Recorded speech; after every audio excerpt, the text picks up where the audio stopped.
Hey everyone, it's Alicia and I'm very excited to be here with Nick Aldis today. It is a massive day as you were defending the NWA Championship against Cody Rhodes right here at All In. Yesterday you said you weren't nervous, but now that the day is finally here, what's running through your mind? I'm dressed. That's always a big thing for me, like get dressed and just get comfortable and just start mentally just getting into the, I have my phone in my hand now and any second it will go away and it will not come back out. And it's just like all the other stuff is done and let's go out and make the donuts.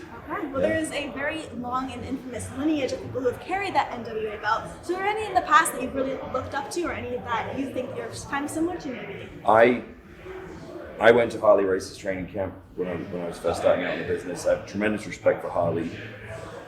He always carried the title in a way that really I felt legitimized the feeling of the world champion, and I've tried to sort of be almost a blend of that and a Ric Flair. You know, it's a little more flamboyant than Harley, but a little more serious than Rick, and it's like that fits where I am, you know, somewhere in the middle. And obviously, you know, to be compared to either of those two is something that, you know, you could never do. It would be like comparing yourself to Elvis, but you're doing a pretty good job. Well, it's kind of you to say, and as long as the audience and the people watching and the guys following the NWA and the wrestling fans feel like they're seeing something special, then my work is done. What do you think actually makes a true champion? Is it just about the winning, the way you carry yourself? It's all of that. It's about doing all of the things, it's all the details, everything you do from the minute you arrive at the building to the minute you walk out to the ring, what you do in the ring, what you do in between the moves, to make people feel that they're watching a world championship match, like a moment, you know, a big fight feel. You can't just,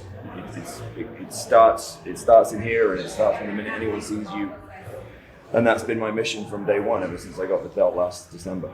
You mentioned how once All In is done, you're excited to just go back home, relax a little bit, take it easy, and then just get right back out there. But for you, when you do have that downtime, how is it spent? Well, I'm going back to England. I'm booked on a flight on Monday. I'll be taking my son with me. I'll go back to, my parents still live in the same house I grew up in.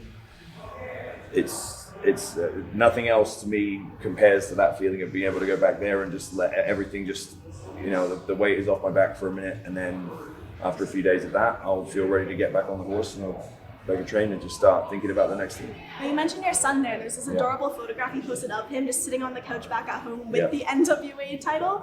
So for you, with him with the title and knowing how much effort goes into wrestling, how much you're on the road, what are his thoughts on you? Does he watch your matches? He sees it, he understands it. You know, obviously his mother is a very, very big name in the business. So he has been exposed to it from the beginning. I mean, he was backstage at arenas at 3 months. So he sees it, he understands it, but he's going to be one of those kids, sort of like Cody almost, where to him he's going to be so used to it that it's second nature.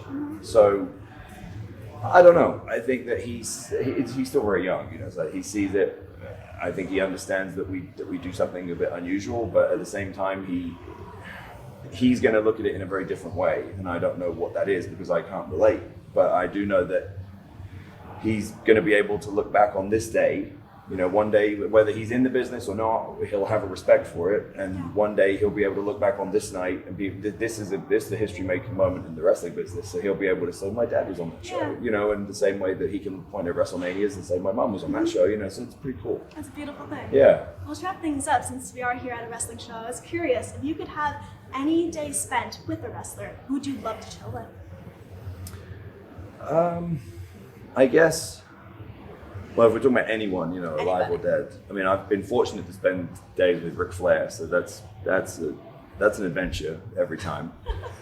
And the same with, you know, with like guys like Harley, people like that, where you hear the stories of the way things were in a very different era. Someone who I never got to meet, who I would have loved to have met, would have been Andre the Giant.